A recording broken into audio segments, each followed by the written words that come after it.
howdy, Joseph.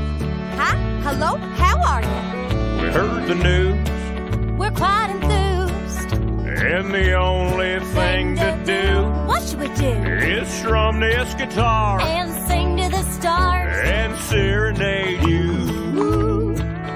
You survived, and that's true. I thought I'd send a little wish to you. That is some mighty fine fiddling. But hey, let's pick it up. All right. That's more like it. Yeehaw! Play it for Joseph. All right, now where were we? Okay, you're still standing, and that's pretty great. Joseph! You know what? You kicked its butt. It's time to celebrate. Joseph! Birds will jingle jangle. It's time to do-si-do.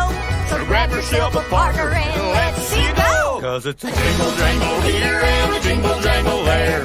Jingle jangle inspiration everywhere. A jingle jangle here and a jingle jangle there. a jingle jangle inspiration everywhere. Joseph Jaffe is not famous. Me, Tom Arnold, I am very famous. I absolutely like, because it's very true. Like, I hadn't freaking heard of you until I was sitting on a Friday night. This is how bad my life is. Listen, fucker, good luck. Good luck with your rebranding. Like anybody knew what the name was before. What was the name? Okay, who gives a shit? That's a good name. Because it's got your name in it. You can pretend you're humble. You say, I'm not famous. And, which you aren't. So you're just not being anyway, but I hope you get famous doing this. Good luck to you. This is my best kind of show notes. We didn't touch one of them, not even one of them. I'm not sure which one is Paul Rudd and which one is Lane Green. Final card here is the ultimate outcome. Today is Take Your Dog to Work Day. Like Scooby-Doo. Without further ado, his debut. Sweet Caroline. Everybody say hello to Sammy. Is it not good? I'm just pausing so that you just are at the front of your screen. I'm so enormously flattered. Branding is not a bad blind date. I'm gonna have to take a picture of this. No, this is agape. This is love. I really enjoyed this. You did do your homework. You asked great questions. I'm flattered. Thank you. You just made my day. Look at you! You are insane! How did I do that? You're How did I do that? insane! You're insane. Well, here I am live in the gym because it's time to do a workout. Maybe not a body workout, maybe one for the mind, maybe one for the heart as well, for the head and the heart. But let me tell you, there's a third part, which is the hands. I actually talk about this a lot when I'm coaching. I call it UML, understanding, meaning, living, from the head to the heart to the hands, or sometimes the gut. But welcome to another episode of Joseph Jaffe is Not Famous. This is the only show where you go from what looks like, I don't know, the intro, it looks like Sesame Street, jingle jangle here. I mean, I always think about it because what did I survive? I survived open heart surgery in 2021 and cardiac rehab and a whole bunch of things to Tom Arnold and a couple of F-bombs as well. So it is our life. It is manic depressive. It is, we go from the highest highs to the lowest lows, from the sublime to the ridiculous. But let me tell you, Ben Brown is not ridiculous. He is sublime. And we're going to talk about this idea of your personal operating system. I feel it's funny because, again, as a coach, you talk about either being a drill sergeant or a cheerleader. Sometimes they'll say that a session is either like going to the gym or going to the spa. So it really depends on how much you want to put into it and whether you, I guess, are a masochist, whether you like the pain or whether you understand, as they say, no pain, no gain. But more on that shortly. I always like to start off with my why statement, which is this idea of helping high aspiring entrepreneurs, owners, and their leadership teams. So Ben, that gives you a good sense of target audience. But this idea of getting unstuck, returning to growth, and becoming forever changed. This show was really all about helping people that were once upon a time stuck at home or stuck in general, get unstuck. And of course, if you really like the show or love the show, or even hate the show, just as long as you feel something about the show, please subscribe at bit.ly/subscribe to the show. As a business coach, it's helping people return to growth, helping companies grow. And the thing about growth is that growing is not always about top line and bottom line and measurables, financial. Sometimes it's about growing up. Sometimes it's about growth in terms of maturation and perspective. And finally, the name of my 6th book, Forever Changed: How a Global Pandemic Changed My Direction, My Purpose, and My Life. The whole idea of transformation. These are not things that I think would be foreign. In fact, these are things that I think I would have in common with Ben in terms of this idea of transformation. If we're not changing, but also if that change isn't permanent, if it's not transformational change, then we just slip back to our old ways, our bad ways as well. So how do we create that permanence in terms of transformation? Well, you'll hear from him soon, but remember this, that the formula for change, this transformation, is what I call amor veritas vigor, which is love what you do, happiness, be true to yourself, real purpose, and then vigor, the stamina, the endurance, the grit, the resilience, staying the course. But now, hopefully, you can stay the course with me for just one more minute as I introduce the seated soliloquy, which is always connected to my guest. And this is called Human OS, the Human Operating System.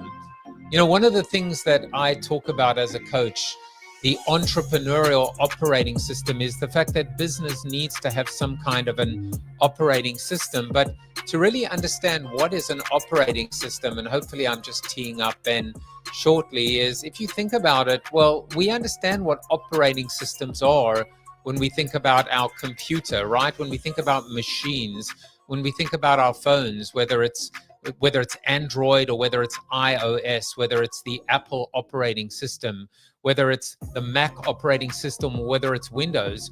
What is an operating system? An operating system, ultimately, I sometimes call it dumb because it's very basic. It's foundational. It's structural. Switching on the computer, switching off the computer, being able to route memory and storage, making sure the computer doesn't overheat. So it is a basic system, but then it is the human that gets involved. And with a computer, of course, we download programs, we install apps, we customize, we personalize. Isn't a human being the same way? We have a basic operating system that allows us to switch on or avoid switching off, routing, in this case, not memory or storage, but how about blood and oxygen, putting one left foot in front of the other, the basic operating system. But then we customize and we personalize again. We download programs or go to university or college or school. We have life experiences. We acquire wisdom. And again, we customize and we personalize. We differentiate. And so my argument always is, if a human being has an operating system and a machine has an operating system, then a business that is governed by machines and humans should have an operating system as well.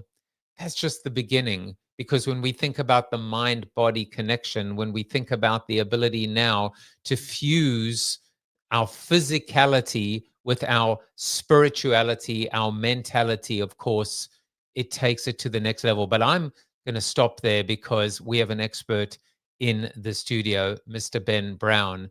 And let me just introduce him to you. By the way, I like to experiment. I'm always experimenting. And so it turns out that actually we have, StreamYard, which is the solution that I have, has the ability now to build in little sound effects. So I figure I'll do that as well and make the transition as I introduce Ben to you. Ben Brown is the owner and head coach at Body Systems, an online course focused on personalized nutrition, fitness and lifestyle coaching, Body Systems. Host of the Smart Nutrition Made Simple podcast, where he engages with leading experts in nutrition, fitness, strength training, and lifestyle to provide practical, realistic strategies for weight loss, energy optimization, muscle gain, and sustainable health.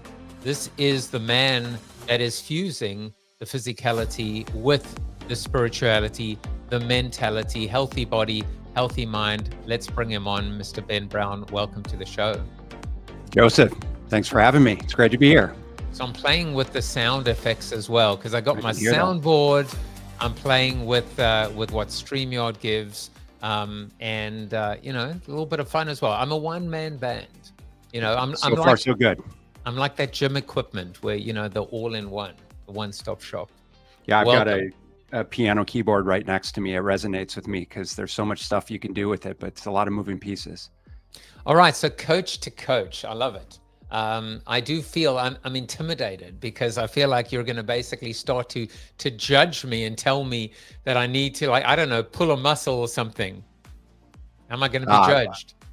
There's no judgment. This is 100%, as cliche as it might sound, a judgment-free zone. In fact, how does that serve you for me to place judgment on you with respect to you changing your behaviors? If anything, Joseph, I feel like the judgment is what makes a lot of people retreat into, you know, continuing to perpetuate the same cycles. And so the way I try and approach our conversations and my conversations with clients and anyone in general is genuinely coming from a position of, you know, wanting to know and understand and provide as much value and support as possible. And I don't think judgment plays much of a role in that whatsoever.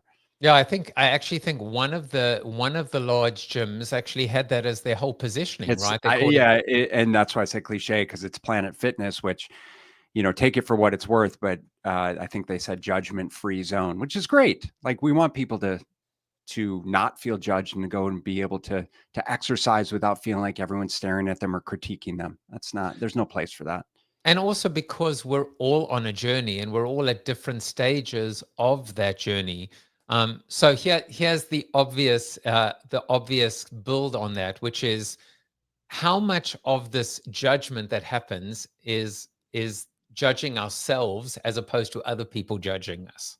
That's a fantastic question, because I think you hit the nail on the head. I mean, this is where one of the most pivotal tools that we can infuse with someone when they're changing their behaviors, or like you said in the intro, is getting unstuck, is actually observing our existing behaviors, right? We have to have some sort of baseline, some sort of assessment from which we work to move the needle. This is a fundamental principle, obviously, in business, is understanding, you know, maybe our KPIs, if you will, and saying, well, what are we currently doing? And then based on what we're currently doing, you know, what's logical approach to start to make a shift? And from an awareness standpoint in nutrition and fitness, it's helping the individual identify like what those existing behaviors are, the good, the bad, and the ugly. And what a lot of people don't want to do is they don't want to do the hard look in the mirror of acknowledging the things that, right, they know are probably not in their best interest. And so that's oftentimes reflected or rationalized as an outside individual, a peer, a coach, as judgment, when it's certainly self-inflicted. Well, I'll tell you, like coach to coach, one of the most amazing journey or learnings that I've had on this journey, and I focus on leadership teams and, you know, and focused on members of a leadership team. So it's more team coaching, but there's the conflict triangle that actually helps you understand that the three elements of the conflict triangle, which is the hero, the villain, and the victim, that actually all three of them are bad. And so the way to reframe the hero trying to swoop in to save the day is to become the coach.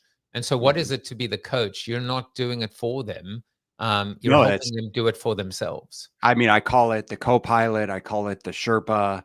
It's like, we're doing this together, and it's the only way we can do it, right? We can do it together. And sure, sometimes maybe I'll carry a little bit more of your stuff.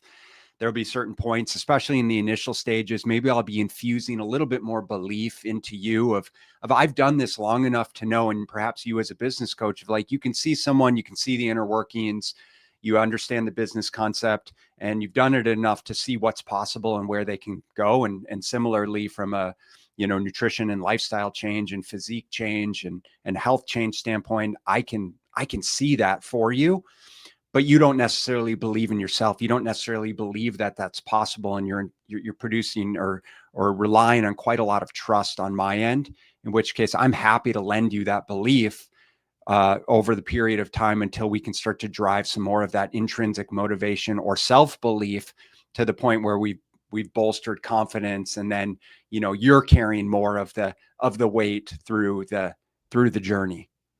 You just touched on something so powerful. It's actually something that I heard just a few days ago, this week, in fact, which is the biggest gift that we can give our clients is our belief in them.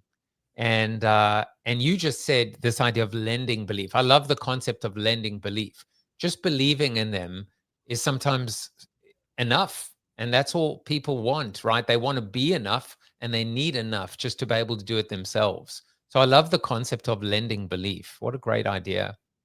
I think in the current social sphere, social environment, social media environment that we're in, when we're bombarded with everything that would suggest that we're not enough, I think it becomes that much more powerful to have someone in your corner to be able to help you do that. Because what more could we really ask for? And what more frankly, I think that this is fundamentally what our clients are trying to create for themselves, is more self-belief, more confidence, more clarity in the journey, more competence around the things that they can and should be doing consistently, as opposed to constantly comparing themselves to other people, or feeling like they're not worth it, they're not enough, or they don't have the tools to be successful. Because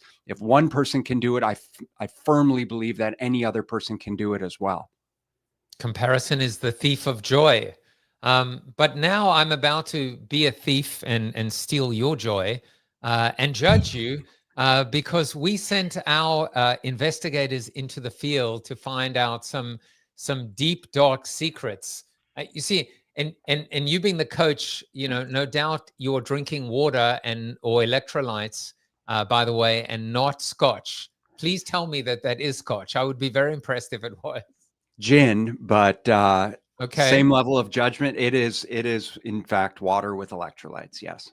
They see, I know. All right. So we went out and we found 3 fun facts about you. And you've already alluded to the one. You said you have a keyboard, but do people actually know that you play keyboards in an 80s rock band? And I will tell you, for those of you wondering and saying that it's like staring in a mirror, we may or may not use a little bit of AI to mold our guests. So tell us about I mean, I got to come and watch you play. I'm a child of the 80s. Is this supposed to be 80s? Is this AI 80s me or you? It's definitely not me. I wish it might look like the face, but I'll tell you, not the body, man, not the body. Fair enough. Yeah, well, it's relatively new.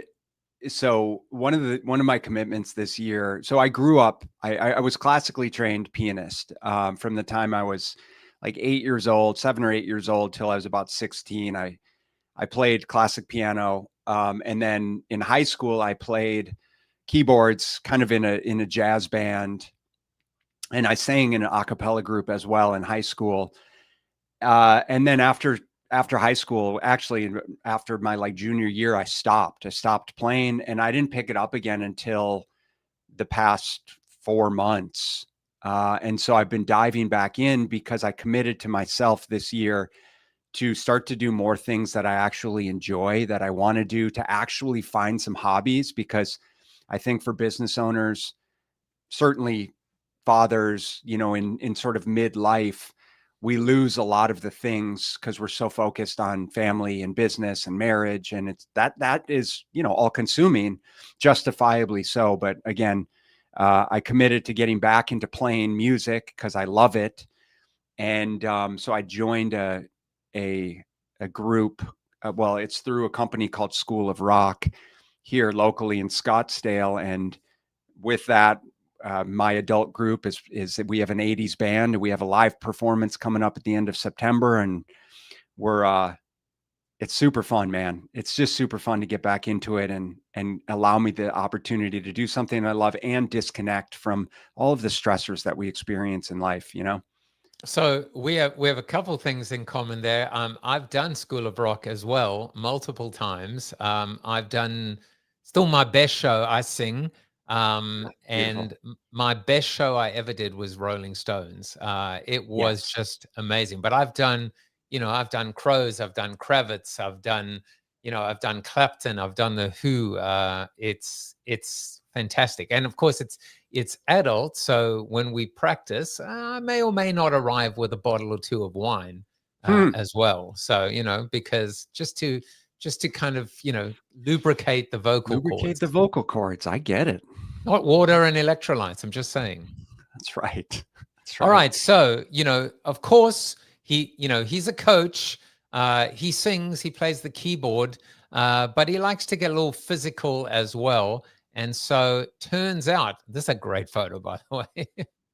We have a photo. Can you believe it?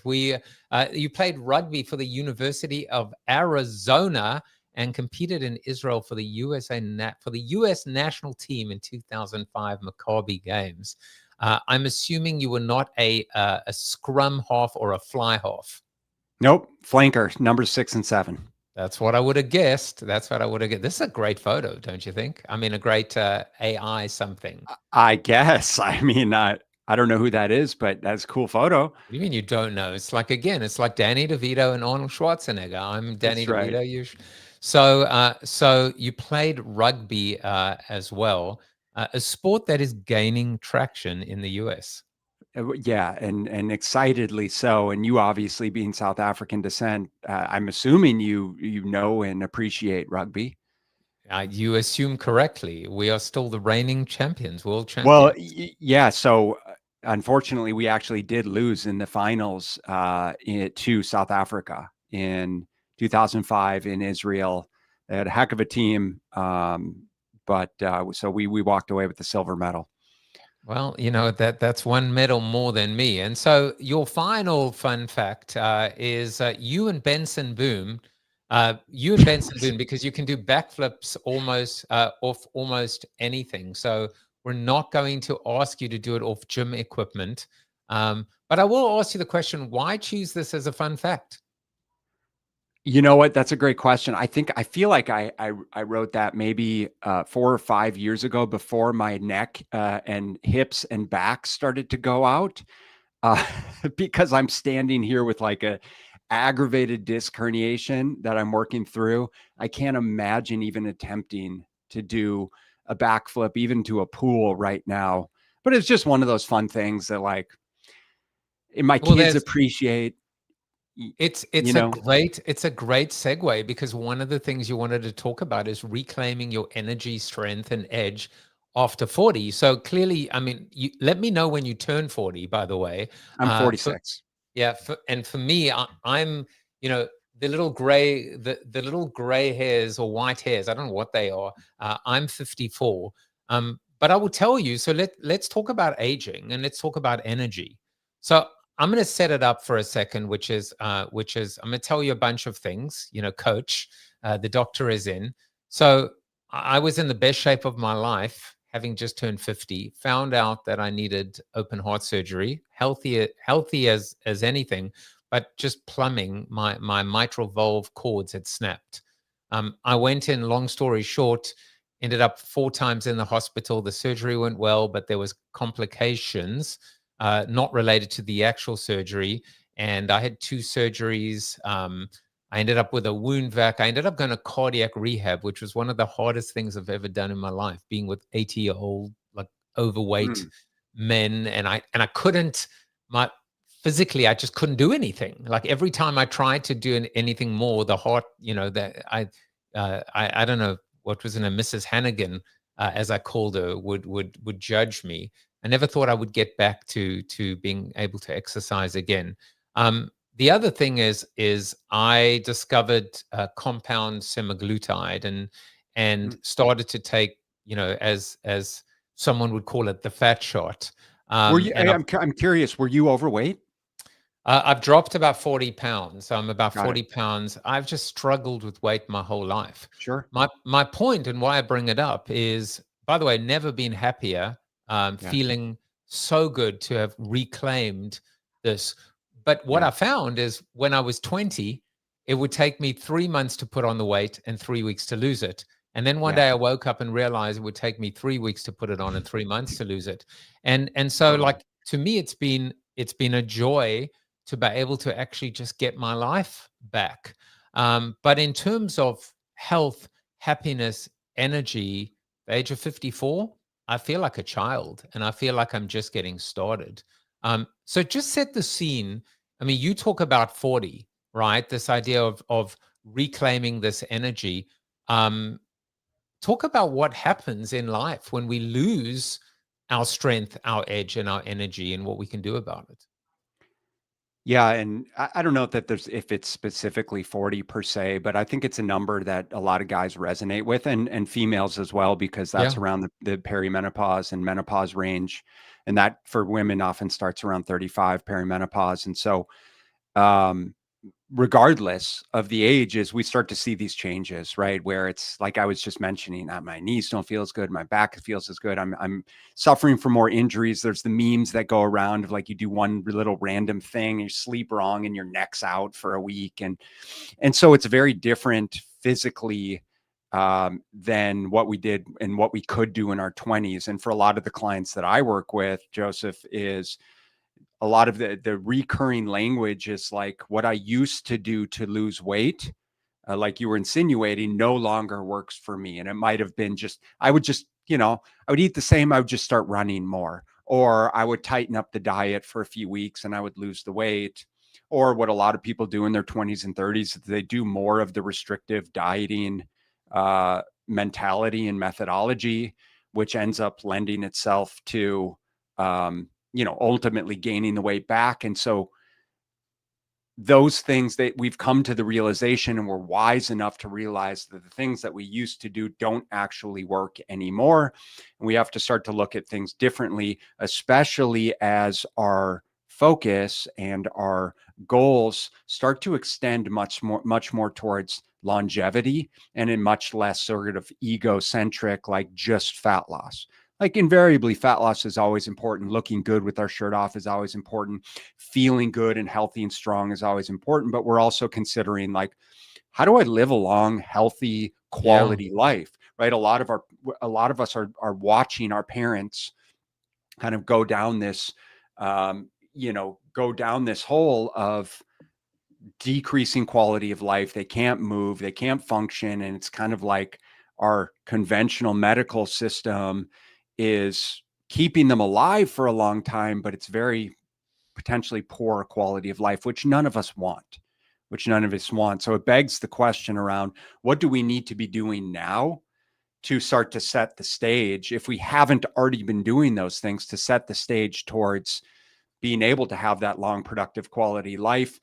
And that really revolves around making sure that we're being physically active enough, that we have enough lean muscle tissue, because what most people don't realize, and I'm sure, you mentioned being on semaglutide, but a lot of the conversation around these GLP-1 drugs is around, loss of lean muscle mass, Right. and the value that actually comes from having a good amount of muscle, because as we get past 30 and 40, each year we're seeing that men and women are losing a significant percentage of that lean muscle tissue as we age, which again is very valuable tissue. It's valuable for our strength. It's valuable for our hormonal health. It's valuable for our blood sugar regulation. It's valuable for our cognitive function and energy production. And so we know that we need to be doing things and resistance train in some capacity that's going to help support our existing muscle tissue, to say nothing of actually putting on more appreciable muscle tissue as we age. And What I was going to say, what are like 2 or 3 things that anybody can do every single day of their life, just as almost like an anti-up, a minimum, kind of a minimum viable product, if you will, in terms of having that kind of lean or that muscle mass or muscle loss at the forefront? I mean, most simplistically, and this isn't necessarily correlated directly into building muscle, but it's walking first and foremost. Is just making sure we're moving enough every single day. And then if we wanted to find ways to create more resistance around the walking, what we could do is, you know, do more hiking based stuff, which is going to get our heart rate up a little bit more. It's going to challenge the lower body more, which is going to help with muscle mass, or add some weight. So put on a weighted vest or a backpack. What we call rucking seems to be very strongly correlated to challenging the cardiorespiratory system and challenging the musculoskeletal system. So in other words, it's helping us get more aerobically fit.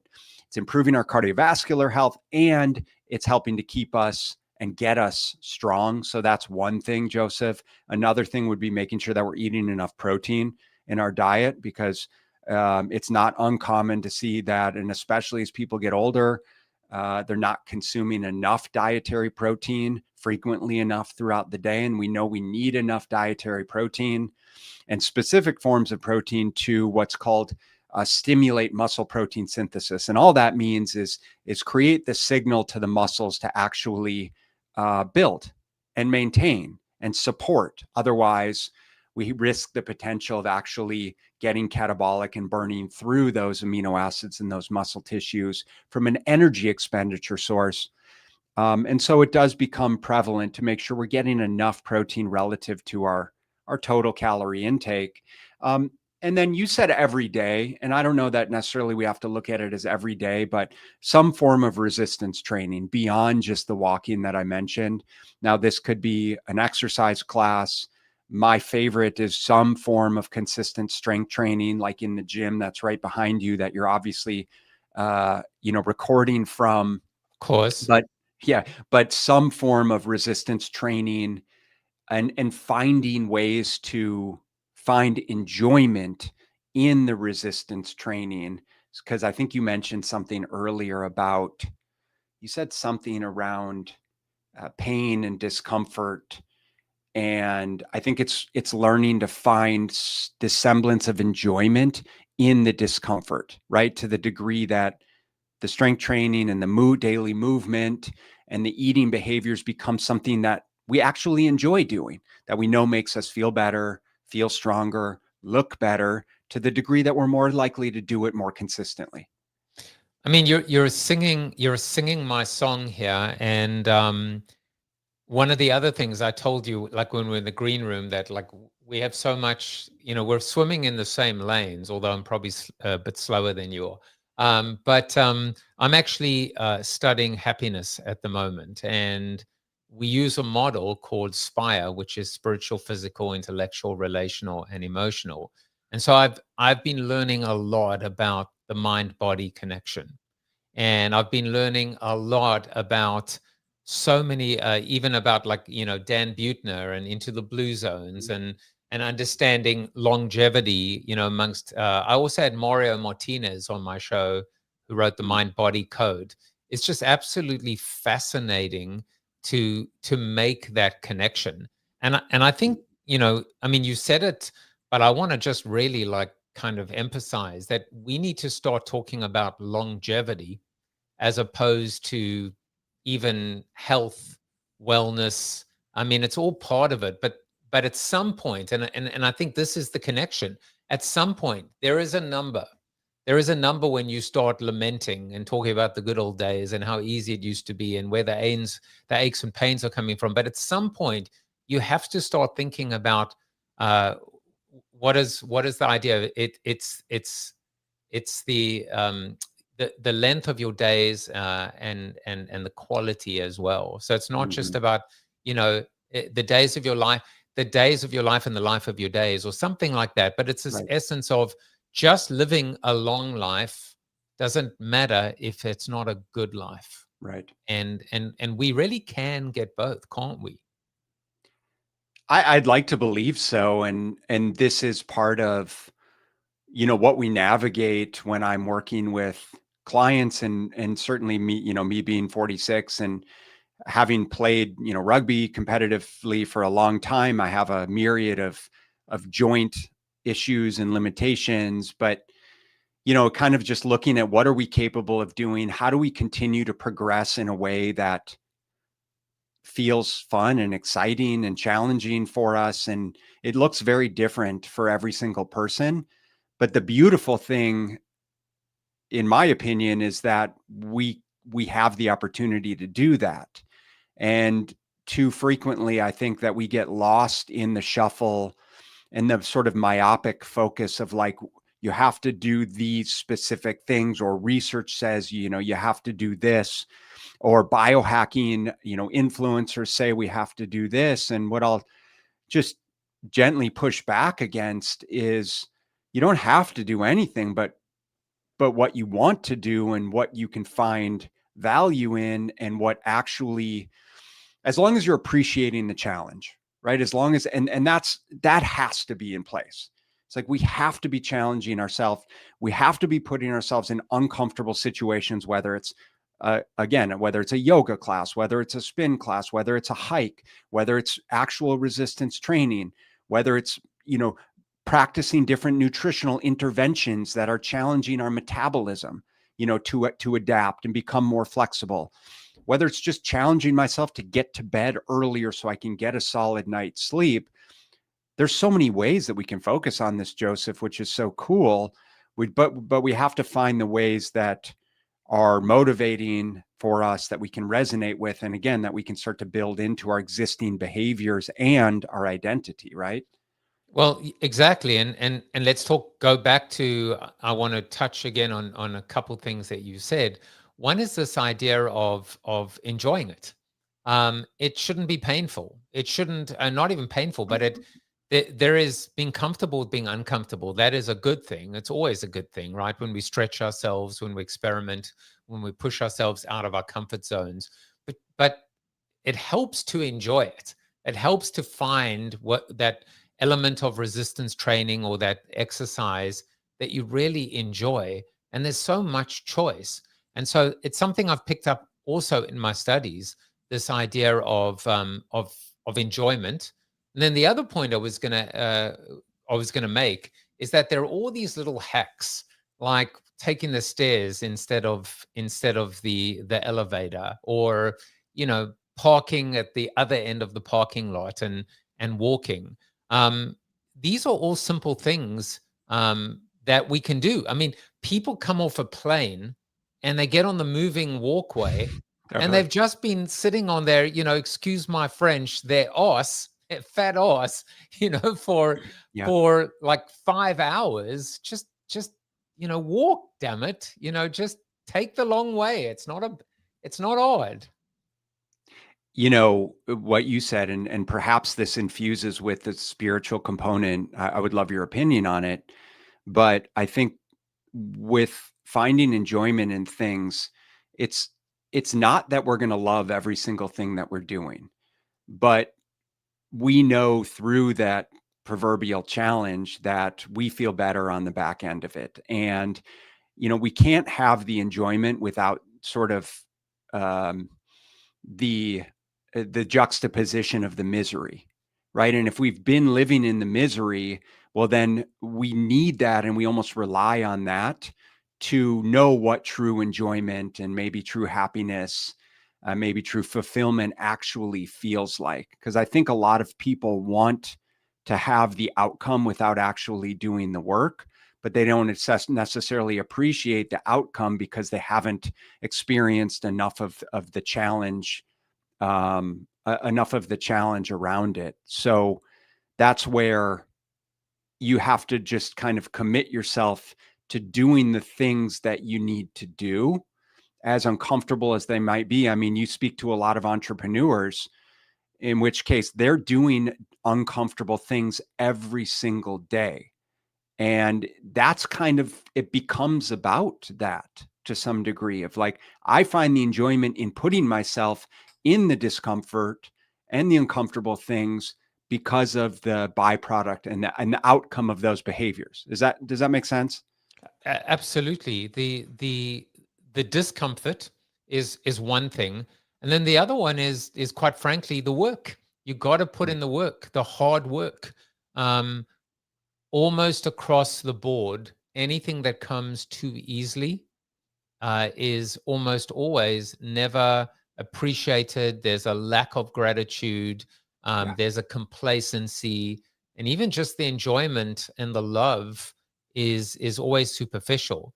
Which is not necessarily this idea of there has to be adversity, there has to be suffering, there has to be pain, but it certainly is a proxy. And if you're prepared to do the work, the outcome, the prize is so much sweeter. Well, also just to challenge kind of the pain and the discomfort belief system is I think that the people that are most successful or continue to grow in the right ways are the ones that almost look forward to the pain and accept it as something that's going to be a positive and going to contribute to a positive outcome. So for example, it's like I mentioned, I'm presently experiencing some pretty uncomfortable low back issues. I have a herniated disc in my low back, and it's like, it could be woes me. I could be laying on the couch. I could have easily canceled this podcast, and be just weeping in my misery. But it's kind of like, I think about it, and I have this conversation with clients when they have a tweak and an injury. It's like, no, it's an opportunity to work on other things. It's an opportunity for me to get out and walk more. It's an opportunity for me to do more stretching, which I've definitely not been doing enough of. And this is probably part of the repercussions. It's an opportunity for really me to focus on gratitude and slowing down and finding ways to de-stress and finding ways to calm my nervous system, because I know that's a contributor. It's time for me to sit more in the sauna than it is for me to beat myself up in the gym. And so I accept that as kind of a season that I'm in right now. I kind of feel your pain. I mean, like, I literally feel your pain in terms of you being open, honest, vulnerable as well. So, we sometimes forget that our coaches are humans too. I'm like hoping my clients are watching this as well and going through their own challenges and their own journey. So I really appreciate it. And there's I'm sure you know this, that there is a book, I think it's called like Decoding Back Pain, or I'm gonna send it to you afterwards. But there is a I don't know if the word is a philosopher, a doctor, but the guy who wrote this book went on his own journey, basically realizing that the body deals with trauma and expels and tries to get rid of that trauma, and all through the back. And so much of discomfort and pain in the back is related to some kind of doesn't necessarily have to be trauma, but dealing with something. I'm gonna send it to you if it helps. Have you heard about it? I have not heard of it. I will and I'm 100% on board with you that the body stores and the muscles and the organs and the tissues store trauma and emotions. I'm with you. I'll chalk part of it up to my ego when I was in my early 30s and trying to lift way too much weight. There is also physical, medical, like, just to be clear. So, and the years of pounding from rugby didn't help either. But no, I'm with you 100%. So I want to segue into this concept of this concept of your personal operating system. You refer to it as the Prime Fit OS, and my soliloquy was also about thinking about the human operating system as well. Talk a little bit more about what you mean by this and what it is. Well, you explained it nicely in terms of, we kind of have this sort of base operating system, and with human physiology and just the things that our body does to maintain homeostasis, to keep us moving and breathing and thinking. and functioning on a daily basis, it fundamentally is kind of this, this operating system from which there's a number of foundational behaviors that we need to infuse to function at our best, just foundationally to function at our best, right? We need to get a certain amount of sleep at the right times. That's our circadian rhythm that governs our hormonal functions and our hormonal rhythms, which frankly governs so much of how healthy we actually are. So making sure we're actually sleeping, at nighttime versus during the day, and we're going to bed at a reasonable time and waking up at a certain amount of time. And I alluded to, our nutrition and making sure that we're sort of have some reasonable cadence of food and nutrient intake so that we're fueling our cells and our metabolism appropriately, that we're moving frequently enough throughout the day to drive energy production and cellular health and what's called nutrient partitioning. So nutrient breakdown and absorption and elimination that, again, is fueling our cells, fueling our different body systems, which is, the name of my business. And so our objective when we're working with clients is to first and foremost help establish these foundational behaviors, right? These foundational systematic processes within the context of what's reasonable for the client. And it's going to look very different for every single person, which is why we need to create structure and sort of a systematic process around it. Now, outside of generally acceptable sleep, rhythms, right? Bedtime and wake up time is going to be very different for a dad who has, young kids, who needs to get the kids down and then needs to finish up some work at night, or maybe they need to do their meal prep for the next day, versus maybe the kids are older and they can get away like me with going to bed at 8:30 and my kids aren't going to go to bed till 10. Point being, sort of the operating system looks different for every person, but it all involves how do we create the structure in the systems to infuse the amount of movement that we need, the amount of structured exercise, the right nutritional behaviors and cadence, and the skills that we need to make the appropriate decisions under the circumstances. And kind of the list goes on and on relative to whatever it is specifically that the client is working towards, which most of our clients, that is, like I said, is, one is certainly body composition. It's improving energy, but it's also developing the habits, behaviors, and skills to lose the weight, keep it off, get stronger, feel better, have more confidence, more self-belief, and then continue to reinforce that month after month, year after year in perpetuity. I want to talk about that, about confidence, self-esteem, image, etc. But I want to go back and again, something that I've learned, which is there is a miracle drug out there, and the miracle drug is free and completely legal. It's over the counter, and it's 4 things. I think you know where I'm going on this. It is nutrition, it is exercise, touch, and the last one is recovery, which is sleep. So it's exactly going back to what you said. Fundamentally, what I find is, this is what I'd learned, but I love the fact that in addition to nutrition, and exercise and recovery, the 4th element is touch, and that is the relational component. But it is kind of all natural here, and it goes back to that thing, which is this is all common sense, and yet how many of us have common sense and actually use it? Keeps us in business, I suppose. Listen, man, it's pretty wild, and in all fairness, it's not easy, right? And we paint it to be this simple process, which it is. It really is. At the end of the day, I mean, we need to commit to prioritizing movement. I mean, we are humans, and we are built for locomotion. Like, we are meant to be moving all of the time, walking, sitting, standing, squatting, bending, pushing, pulling, twisting, in all directions, all of the time. And we don't do that anymore.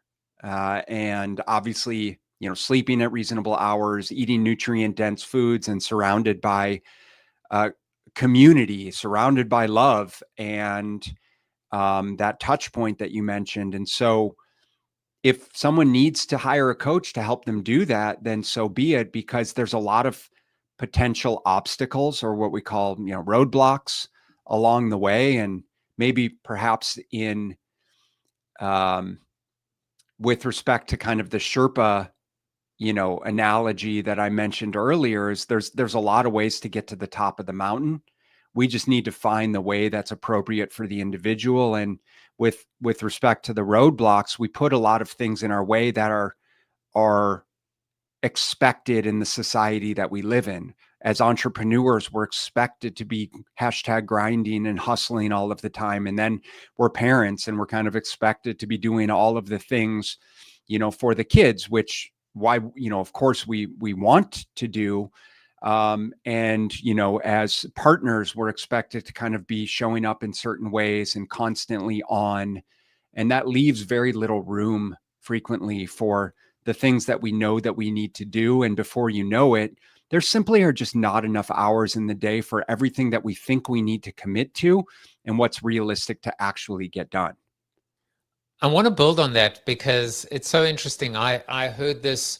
What I really love about this conversation is we're both coaches, but we're very different coaches. And yet what I realized for the first time is we really are. A coach is a coach is a coach. It doesn't matter what you coach, but the fundamentals are the same if you do it right. Yeah. So the concept I heard, I just want to share it with you. It's called the wake up call. This is how I jotted it down, which is that moment when, for us, when a potential client, a CEO, a founder, an owner has the wake up call. And the wake up call is almost this belief, which is, there's so many different forms of it, which is life doesn't have to be this way. It doesn't have to be hard. It doesn't have to be painful, or I can't do it myself. I can't do it by myself. I need the help. This almost this move away from the savior mentality, right? The Messiah, I alone can fix this. Putting that burden on there, that burden, having to carry the world on their shoulders. We could be talking about getting into the gym, or we could be talking about getting into the boardroom. But the reality is, of course, you can wake up in the morning.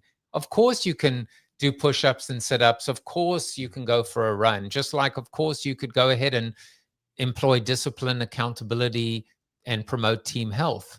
But at some point, the energy you spend just being able to get to the starting line, the ability to follow up, to follow through, it's exhausting when you think about that inertia. And of course, just even showing up, right, Ben?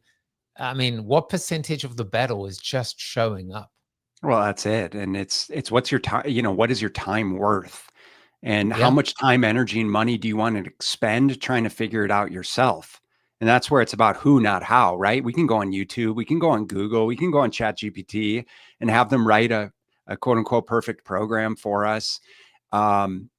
But at the end of the day, it's the same reason why you hire an attorney. It's the same reason why you have a financial advisor. It's the same reason why you have a business coach. It's the same reason why, you had a coach when you were playing high school or collegiate sports, is that, there needs to be support, there needs to be accountability, and you don't want or need or have time or resources to be able to reinvent the wheel. And so, like you mentioned, Joseph, is just basically getting out of your own way and acknowledging that, one, you don't know what you don't know. And we all have blind spots, hence sort of the Sherpa of like navigating the right way when they've been up this route hundreds of times before. There's a crevice there. There's, the barrier and the weather on the other side that we need to work around. And so one is just getting out of their own way. And the other thing is really just acknowledging that by investing time, money, and energy into someone who's done it before, they're actually going to they're going to expedite their process, right? They're going to be able to get to the top of the mountain much more seamlessly, much more efficiency, with more efficiency and with much less stress. And so it is just getting over that kind of all or nothing type A personality. If I need to be able to figure this out myself, I just need to commit, quote unquote, I just need to do it. This is the stuff I hear every single day from guys. I just need to figure it out. I just need to try harder. No, we just have to look at this the right way, identify where your blind spots are, and then, logically infuse some reason around developing the skills and the tools that you do not possess, so that we can step over that roadblock seamlessly. I always find a quote for my guests, and I think this almost sums up everything we were talking about. Your quote is, "I have two doctors, my left leg and my right." I love that. And this is a G.M. Trevelyan. Can't even pronounce it properly.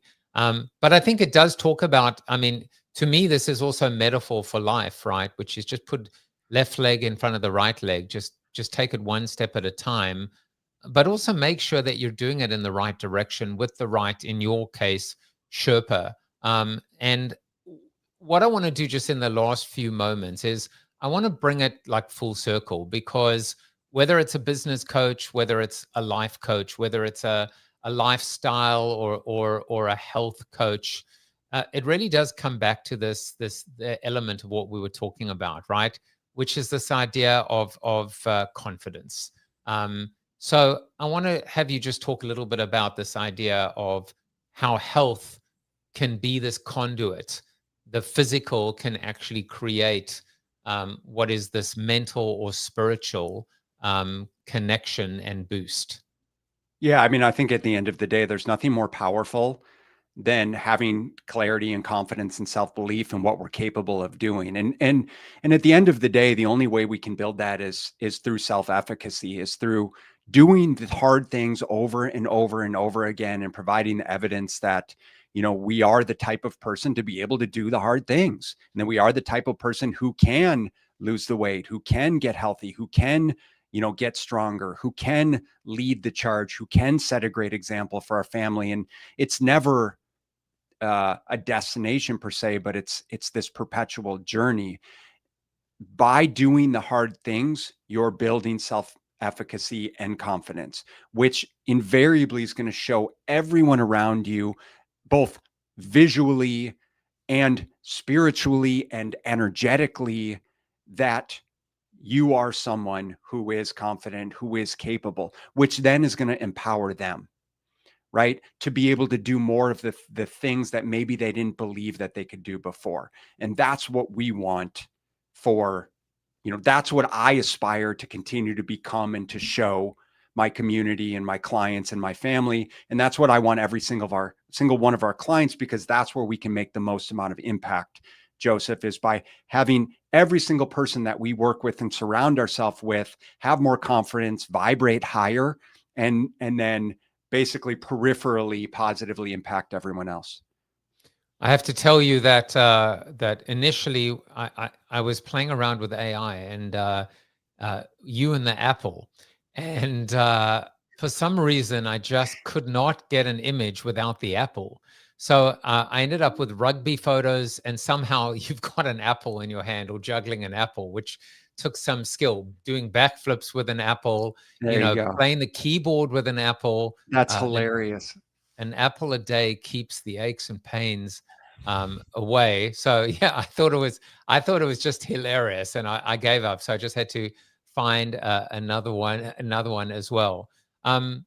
I also like the fact you call it systemic health coaching, because when you actually realize that it is, as your name suggests, body systems, that it is all systemic. It is all part of a system, right? That's why it is an operating system. A body system is an operating system. And when you understand that every time you play around with and make a simple change to a system, the system changes. And the system can change exponentially and dynamically to get better or worse. How am I doing, Coach? I could not have said it better myself. So this has been Mr. Ben Brown. If I had to summarize the last point you made, confidence, self-esteem, self-belief. It's not a destination, right? It's not it is part of the journey. And that journey is hard. That journey can sometimes feel painful, but it's worth it if you put in the work, and if you actually enjoy it for the good, the bad, and the ugly. Confidence is both a means to an end, and I suppose to a degree, an end unto itself. I don't always. I'm starting to do this, which is, what is a question I didn't ask you, or that you would have liked me to ask you? Notice I didn't talk about an answer. I spoke about a question. What's the question that I didn't ask? That's a good question. Question It's a question. Yeah, no, for sure. I really appreciate, just the conversation so far. I think you're a great listener, which also, by the way, as you're well aware, is what makes a great coach, is needing to be a good listener. I think, maybe you need to ask how people can work with me. Well, I'm about to conclude as well to show that. So I basically, I got to the finish line and then I tripped over my laces. But yes, of course, the last thing. So in other words, I did it all. I said it all. But of course, find Body Systems Coaching on Metabolic. I always go in there. You can, or Facebook. You can connect with Body Systems Coaching on LinkedIn, and of course, all the socials, Instagram and Twitter or X. You can subscribe to the Smart Nutrition Made Simple podcast. Go ahead and just, use your camera over that and pick up all the text. Set up a free strategy call. Why wouldn't you do that? Set up a free strategy call with Ben and find out more how you can work with him at Body Systems. How about that? It's beautiful, man. I appreciate it. And I think, if there was a question that maybe you didn't ask, I think one of the most important things, and I'll just kind of answer it here, but Joseph, I think one of the most important things for people to understand, and hopefully that we've been gleaning through our conversation, there's no one way, in my opinion, in the way that we coach clients, is there's no one way to do this right? We have our destination. There's so many ways that we can do this. And that's where it comes into the science of data collection, the art of coaching, and the psychology of behavior change, of us genuinely going down this coaching route together and understanding your behaviors, your commitment and readiness for change to determine what's going to make and work the best for you. Naturally, that's going to include nutritional intervention, exercise intervention, lifestyle change, accountability, and support. And so for people to give themselves the opportunity to at least find out more about what that might look like for them. At the end of the day, my objective is simply just to, like I said, is just to help point people in the right direction. If it's not working with me, which I'm very candid and clear about, and make sure that they have the support that they do need to make positive progress. There you go. So right at the end, that's called the liminal space as opposed to the subliminal space. And I love that. No one way to do this right. But just do it. Just do it. And whatever you do is progress over perfection. I don't know if he's your client, but he probably should be. This is what Chuck Norris had to say about you, Mr. Ben Brown. You are Chuck Norris approved. And we will be back soon. Take care, everyone. Get into the gym, damn it. Bye-bye. Let's go. Thank you for watching the show about hope, positivity, optimism, and if there's time left over, a little bit of marketing with your host, multiple author, and global keynote speaker, Joseph Jaffe. If you like the show, tell a friend or two. Please subscribe to the show. And if you want to get inside news, previews of upcoming guests, and much more, visit josephjaffe.com/subscribe to sign up for the show's newsletter. And despite the best ministrations of your wife, you still look ugly.